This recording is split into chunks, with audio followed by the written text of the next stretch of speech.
Aujourd'hui, la vengeance du bateau fantôme.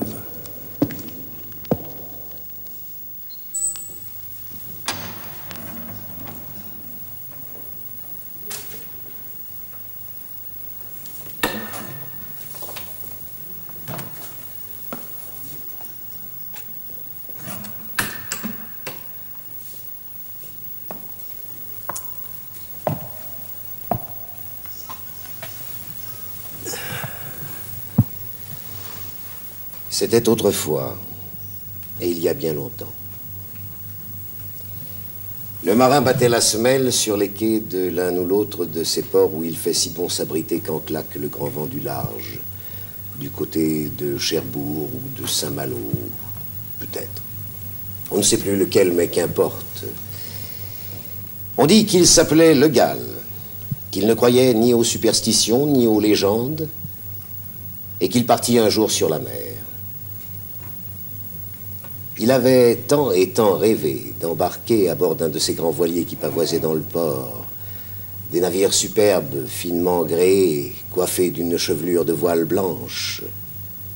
Et la Marie-Gabrielle avait bien voulu de lui. Les vieux marins, ceux qui n'ont plus besoin de quitter le Havre pour faire d'infinis voyages, lui avaient pourtant dit, en tirant sur leur pipe, que la Marie-Gabrielle, ça n'était pas le vrai nom de cette goélette, qu'en d'autres temps on l'appelait l'Intrépide. Les gens se pressaient sur les quais pour la voir cinglée vers la haute mer. Les matelots se disputaient pour monter à son bord. Et quand elle rentrait au port, quelle animation! On s'embrassait, on se racontait les dernières nouvelles dans un déluge de coiffes blanches et de bonnets. Et puis, pour quelques sous de plus, ou pour quelque autre raison, qu'il ne saura jamais, l'équipage s'était mutiné et s'était dispersé en arrivant au port. On avait désigné un autre capitaine, mais il était devenu fou quelques semaines plus tard. Un autre avait péri en mer.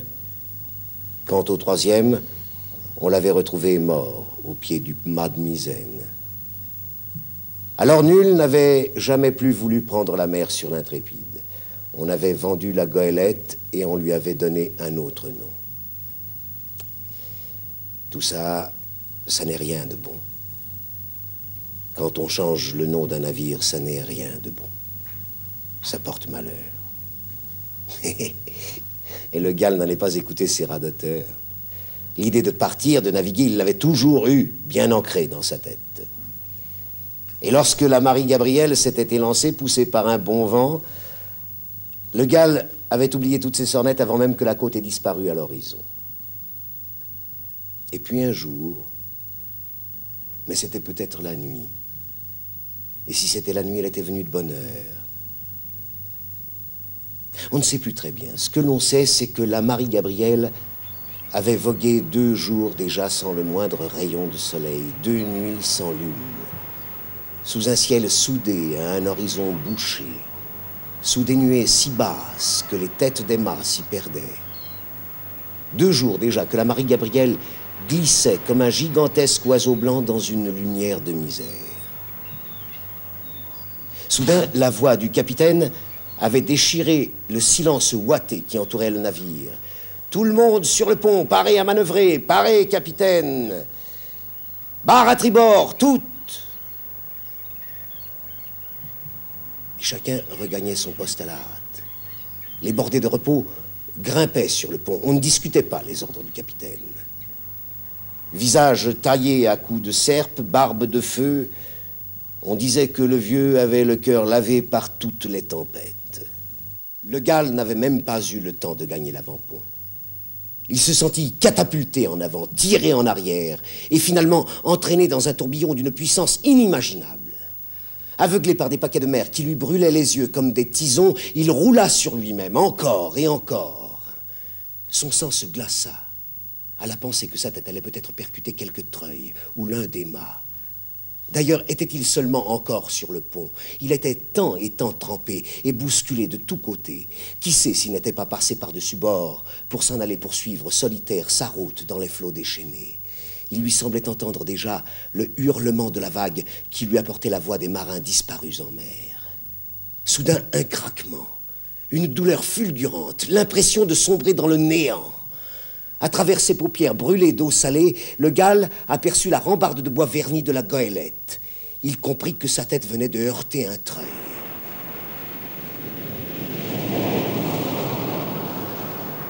Une lame gigantesque déferlait sur le pont. Alors, comme poussé par une force incontrôlée, il saisit un filin et s'y accrocha. Il était temps, la vague balaya le pont, emportant tout sur son passage. Cramponné au câble, les mains en sang, dans un fracas de voiles déchirées, de poulies et de chaînes malmenées, il attendit, prêt à un nouvel assaut. Il essaya de protéger son visage contre la gifle puissante qui le frapperait encore. Au bout de quelques instants, il entr'ouvrit ses yeux brûlants. Là, à une hauteur terrifiante, surplombant le pont de la Marie-Gabrielle, se dressait un navire géant, un énorme 3-mâts. Le veilleur d'étrave avait dû l'apercevoir trop tard. S'agrippant de toute la force de ses bras aux manettes de la barre, le barreur n'avait pu dévier la Marie-Gabrielle à temps. La barre, manettes arrachées, tournait comme folle. La goélette venait d'être abordée par ce navire géant.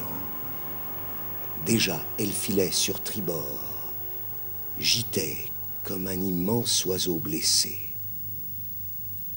Les marins, tout endurcis qu'ils étaient au danger de la mer, poussèrent un cri.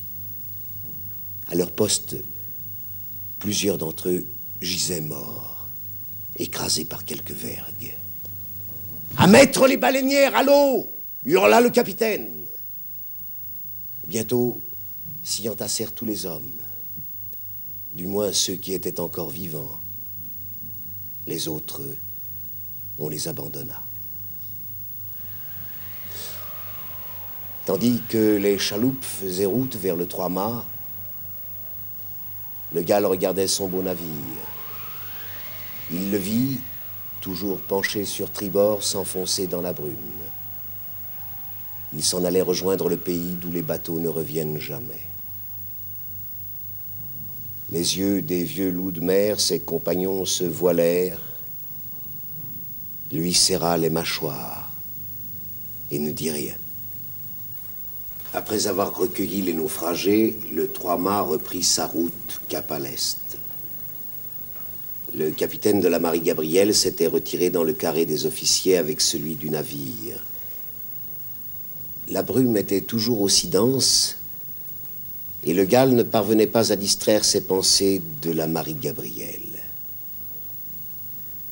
Soudain, tout près de lui se dessina une forme, comme surgie du brouillard, imprécise. Peu à peu, il distingua la masse d'un voilier. Un instant, il se crut victime de son imagination. Ce qu'il voyait lui coupait le souffle. 3 coups de cloche retentirent sur le gaillard d'avant. Non, il ne rêvait pas. 3 coups, c'était bien un voilier à tribord. Une étrave fonçait droit sur le voilier, silencieuse, rapide. 2 mâts crevèrent le ciel gris, comme un défi. Un frisson d'horreur parcourut le Gall de part en part. À quelques encablures, la Marie-Gabrielle, sans bruit, sans gîte, toute voile dehors, taillait sa route dans le brouillard. Elle arrivait sur le 3-mâts. À droite, toute! L'homme de barre manœuvra sa roue au plus vite, amenant les 2 voiliers en route parallèle. Avait-elle fière allure, la Marie-Gabrielle? Alors que chacun la croyait au fond de l'océan, elle semblait défier le 3-mâts qui avait osé l'aborder. Quelques instants, les 2 navires firent route côte à côte, puis le vaisseau fantôme s'enfonça dans la brume. Une grande animation éclata alors sur le pont du 3-mâts. Un bateau fantôme baliverne, lança un marin, et il partit d'un grand éclat de rire. Sait-on jamais, fit un autre, les yeux perdus vers l'horizon bouché. Et n'oubliez pas que la Marie-Gabrielle s'appelait autrefois l'Intrépide, tenta un vieux matelot à la barbe de braise. Elle aura voulu se venger. On ne change pas comme ça le nom d'un bateau, et on n'envoie pas au fond de l'océan une goélette comme la Marie-Gabrielle. Sur la dunette, les deux capitaines discutaient vivement. Et s'il s'agissait d'un navire ressemblant à la Marie-Gabrielle, lança le capitaine du Trois-Mâts. À ces mots, le visage de l'autre se ferma, comme s'il venait de recevoir un affront. On l'entendit répondre d'une voix cinglante: « Impossible, je connais mon bateau !»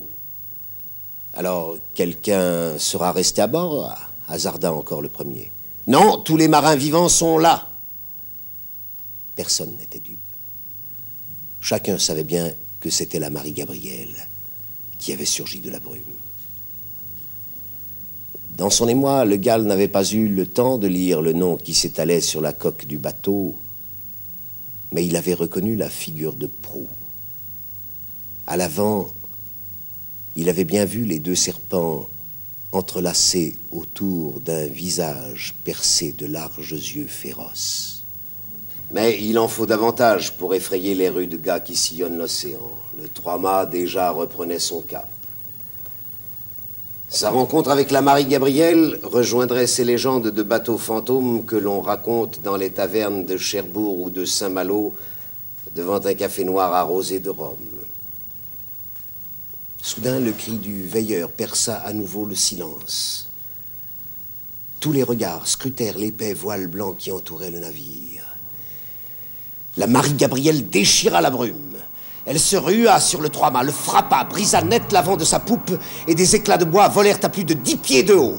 L'une de ses ancres fut projetée sur le pont, le traversa à la vitesse d'un boulet de canon, s'abattit contre la rambarde qu'elle transperça et finit sa course dans une montagne d'écume.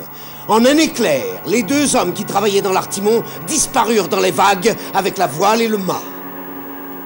Déjà, un oiseau gigantesque, ses deux ailes blanches déployées plongeaient sur les deux marins qui se débattaient dans les flots. Le Gall détourna son regard pour ne pas voir son bec de corail et ses yeux profonds comme des criques. Un énorme fracas secoua une fois encore le Trois-Mâts qui n'était plus que désolation. Le mât d'artimon, renvoyé par les lames, venait de crever la coque. Alors, dans un vacarme de toiles déchirées et de poulies grinçantes, le bateau fantôme s'évanouit dans la brume. Le Trois-Mâts se faisait lourd. L'eau montait dans ses cales. Il ne tarderait certes pas à couler. Les hommes se pressèrent dans les frêles embarcations qui étaient mises à la mer. Il était temps. Le navire se cabra comme un cheval sauvage, puis s'enfonça lentement dans les flots. Bientôt, ne restèrent plus à la surface que ses mâts, puis plus rien. Sans plus attendre, les chaloupes s'éloignèrent dans la brume qui se faisait moins dense. Un pâle soleil s'acharnait à percer, la mer était lisse. À l'horizon se profilait une ligne bleutée, la côte. Alors, la Marie-Gabrielle sortit à son tour de la brume. On la vit se détacher très nette sur le ciel. Elle s'enfonça lentement dans les flots, puis se coucha, dressa sa poupe et glissa dans l'océan. Elle était venue s'assurer qu'elle était bien vengée. Désormais, elle pouvait couler en paix. Bien du temps a passé depuis. Si vous naviguez un jour au large de Cherbourg ou de Saint-Malo, mais vous ne naviguerez sans doute jamais au large de Cherbourg ou de Saint-Malo quelques jours avant ou quelques jours après la grande marée. Seuls les gens qui n'ont de goût qu'aux choses de la mer s'y aventurent. Mais ceux qui restent au port vous la conteront, cette légende. Ils vous diront que la Marie-Gabrielle revient 2 fois l'an et qu'elle envoie par le fond tous les vaisseaux qui croisent sa route. Certains la disent grande comme une ville, d'autres petite comme une coque de noix. Nul n'a jamais réussi à l'aborder. Les intrépides qui s'y sont hasardés ont grandement payé leur audace. Jamais ils ne sont rentrés au port pour nous dire qui bat la belle goélette. On raconte que les compagnons de Le Gall y ont pris place pour l'éternité.